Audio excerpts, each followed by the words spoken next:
I came home to nothing.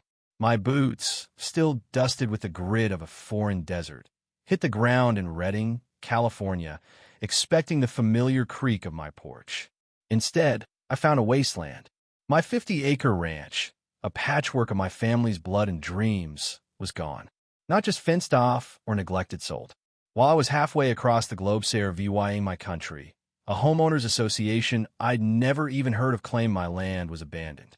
They tore down the cabin I'd built with my own hands, razed the barn my grandpa left me, and handed every inch to a developer who turned it into the skeleton of some upscale, suburban nightmare.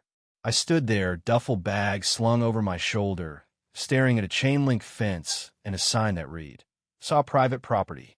Managed by Pine Valley HOA. Trespassers will be prosecuted." Saw my blood ran cold. They'd erased my life like it was nothing. But they didn't know they'd picked a fight with the wrong soldier. My name's Ethan Caldwell, a 37-year-old Army Staff Sergeant, born and raised in Redding. That ranch was my roots, passed down from my grandpa to my dad, then to me. It wasn't much to look at, just a weathered cabin, a creaky barn, and wide-open fields where I kept horses and taught local kids to ride. But it was home, the kind you carry in your bones. Before my third deployment, I locked it down tight. My buddy Nate Harper, a retired vet and my neighbor, promised to keep an eye on things. He fed the horses, patched the fences, did everything right. Or so I thought. While I was gone, a new HOA board took over a nearby, subby VY, 9 miles away, not even in my zip code. Somehow, they decided my ranch fell under their control. They called it an eyesore, vacant, a safety hazard. Nate told me later he tried to set them straight, even filed a complaint, but they brush him off. They slapped fake notices on my gate, took photos of peeling barn paint and overgrown weeds, and used them to declare the place abandoned. Then, without my signature or a shred of legal backing, they forged documents claiming my land was part of their grand development plan. They slipped those lies through the county office, and just like that, my ranch was gone. The ringleader was Sandra Bennett, a slick real estate agent in her 50s who'd moved from San Francisco with big plans to modernize Redding. She had a smile like honey but a heart like a snake, flipping properties faster than you'd flip a burger. Her sidekick was Greg Larson, a shady lawyer who'd lost his license in Nevada before slinking back to California. He cooked up the forged deeds. Nate, my neighbor, was a grizzled guy in his 60s with a Sarah VYC dog named Bear. Loyal as they come, he was the only reason I had a clue what happened. Then there's me, Ethan Caldwell. I've dragged wounded soldiers out of firefights, shielded kids from collapsing buildings, and faced hell you can't imagine. But nothing hit like coming home to find my world stolen by a pack of HOA vultures in khakis. I called Nate from a gas station on the edge of town, my gut already twisting. "Ethan," he said, voice cracking, "they sold it. The HOA bulldozed everything." Ilauga? Thinking either mishat. Say that again. He didn't. He just repeated it, slower, like he was breaking bad news to a kid. "They forged your name, said you were MIA, claimed the ranch was up for grabs." My knees locked. "Meet me in an hour," I told him. "Bring everything you've got." Nate's trailer was a mess of papers when I got their photos. Fake notices, voicemails, screenshots from the county website showing my land under a new name, Pine Valley HOA Holdings LLC. He'd been tracking them for months, but without me there or a power of attorney, no lawyer would touch it. Then he played a VY Deo from a whistleblower, a construction foreman named Carlos Mendez. It showed Sandra strutting across my flattened land, pointing out spots for a new community center. "Once this is built," she said, "nobody'll remember who was here. Probably some drifter vet anyway." My fists clenched so hard my nails bit into my palms. They didn't just steal my land, they were erasing me. That night, I couldn't sleep. Bear curled up by my feet as I stared at Nate's ceiling, my mind racing. I needed a lawyer, my military records, proof of who I was.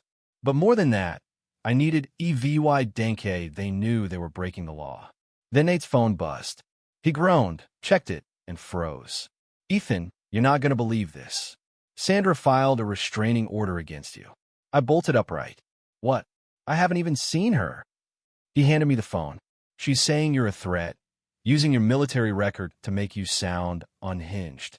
She's even asking for police protection. The next morning, deputies pounded on Nate's door. Two of them, one young, one grizzled, stood there, hands on their belts. "We're here for Ethan Caldwell," the older one said. I stepped forward. "That's me."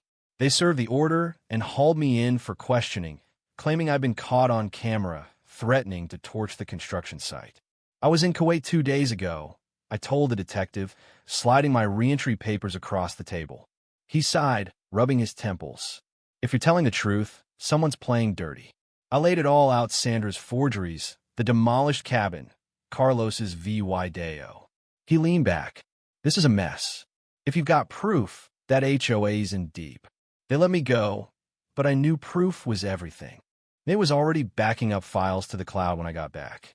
"We're lawyering up," he said. He called a former JAG attorney, Mark Sullivan, who took one look at our EVY Denke and grinned like a shark. They screwed up big time. Mark filed an injunction to halt construction, sent a demand letter to the HOA, and dug into Sandra's real estate license. That's when we struck gold. Sandra had cozy ties with a county clerk, an old college buddy who'd fast-tracked her paperwork. Better yet, the forged deed had my name spelled wrong: Saw Ethan Caldwell Saw instead of Saw Caldwell Saw. Sloppy. Mark's eyes gleamed. "This is our wedge." But Sandra wasn't backing down. She doubled down, posting armed security at the site. I tried to VY sit my land, just to feel the dirt under my boots, but a guard in sunglasses barked, "You're banned. This is Pine Valleys now." I snapped photos and left, my blood boiling. Then came the gut punch. Nate's trailer burned down. Middle of the night, someone torched it while he was out walking bear. Thank God he wasn't inside, but everything he owned was ash. I stood by the wreckage, gripping a twisted piece of metal. "This is war," Nate growled. I nodded. If the courts failed, I'd take my land back myself. We didn't break the law, but we got creative. Nate and I snuck to the site at night, snapping photos of bulldozers and concrete mixers. Then I did something I hadn't in years. I went on camera. With Nate filming, I stood by the fence and looked into the lens. "My name's Ethan Caldwell. I served this country for 17 years. While I was deployed, an HOA I never joined forged my name, stole my land, and destroyed my home. They thought I'd stay quiet. They're wrong. We posted it online. By morning, it had 500,000 VYUs. Veterans shared it. News blogs ran with it. Soldiers from across the country reached out, some offering cash, others legal tips. One guy even offered to roll up from Oregon with a megaphone and a grudge. The pressure hit Sandra hard. She held a press conference, all polish and fake sympathy. "This is a misunderstanding," she said. "We followed legal protocols. Mr. Caldwell's claims are troubling, but we'll address them in court." She didn't know Mark had just found a bombshell, an email from Sandra to the developer, Victor Hayes. "Don't sweat the paperwork," it read. "The guy's overseas. Probably not coming back soon. Get the machines in, and we'll clean it up later." Mark slipped it into our EVY Denke like it was dynamite. "This'll bury her," he said. Then the case took a hit. The judge, Sarah Thompson, recused herself without explanation, replaced by Leonard Price, a guy with a reputation for favoring developers. Mark cursed. "We've lost the high ground." I didn't care. I was going to court. But days before the hearing, the developers started chainsawing the oak grove where my dad proposed to my mom, where I'd buried my childhood dog. Nate called me as it happened. I floored it to the site, jumped the fence, and roared, "Stop! This land's under dispute." The workers froze, but the Super VY sore waved a clipboard. "We've got clearance. Get out." I stood my ground until the sheriff arrived. Mark's emergency motion had gone through. SA VYing the trees for now. Sandra tried to buy me off, offering a cash settlement and a half-hearted apology if I dropped the case. The amount? Not enough to buy back a quarter of my land. "She thinks you're worn out," Mark said. I stared at the rubble where my cabin once stood, at the charred remains of Nate's trailer. "I'm not tired," I said. "I'm just warming up." Then another whistleblower stepped, UPA former county clerk in turn, Mia Larson, with proof Sandra bribed the clerk. Emails, Venmo payments, texts. It was a gold mine. Suddenly, this wasn't just about my ranch. It was about fraud, corruption, maybe prison. The courtroom was electric: veterans in uniform, farmers, reporters, even news crews outside. I stood with Mark, my old boots polished, but my heart racing. Judge Price took the bench, his face unreadable. Mark laid it out. My deployment records, Nate's testimony, Carlos's VY Deo of Sandra sneering about some drifter vet. The room gasped. Then Mia testified about the bribery, her voice steady as she handed over screenshots. But the real blow came from an unexpected witness. Rachel Nguyen, Victor's former assistant. She walked in with a briefcase stuffed with file smails, recordings, even a ledger showing a Dula $20,000 transfer from the HOA to the clerk. Sandra and Victor had planned it all, laughing about dodging a soldier's mail. Judge Price called a recess, his face grim. Outside, chaos erupted. Protesters waved signs. A vet with a megaphone shouted, "This is why we fight to come home to a home." Reporters swarmed. "Ethan, is the HOA under criminal investigation?" I didn't answer, just shook hands with a Vietnam vet who said, "You're fighting for us all, son." Back in court, Price dropped the hammer. "This suggests fraud and conspiracy beyond a CI-VYL dispute. I'm escalating this to federal authorities and restoring Ethan Caldwell's property, effective immediately." The room exploded cheers, gasps, reporters scrambling. Sandra bolted, her lawyer trailing. I stood frozen. I had my land back, but it wasn't over.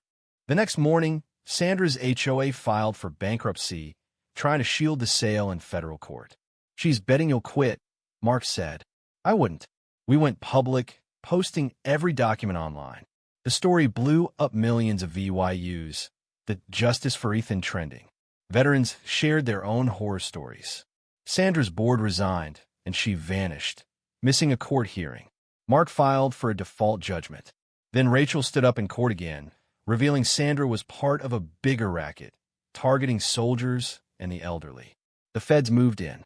Sandra was nabbed in Arizona, spilling names. Subpoenas hit other HOAs, clerks, and Victor, who was dragged into court in cuffs. I testified in D.C., telling a Senate subcommittee how my land was stolen, my barn leveled, Nate's trailer burned. A senator apologized, but I wanted action. They delivered. The Deployed Property Protection Act, making it a federal crime to tamper with a soldier's property. Back home, veteran builders rebuilt my ranch-new cabin, barn, fences, even a porch swing like my dad's. The restitution came. Dulaw $1.7 million, enough to rebuild and fund a legal clinic for vets. Sandra got 12 years, Victor 8. The HOA was dissolved. But then a black car appeared, idling across the road with fake plates. A note arrived, saw this isn't the end. Saw I wasn't scared. I'd faced worse. I opened my ranch again, flags flying, crowds cheering. Standing on my new porch, I told them, I didn't fight for revenge.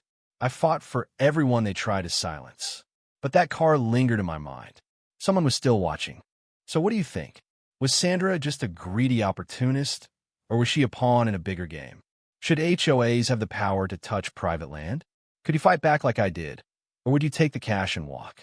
Drop your city, your thoughts, and the still standing if you'd stand your ground. Like, subscribe, and let's make sure no soldier comes home to an empty field again.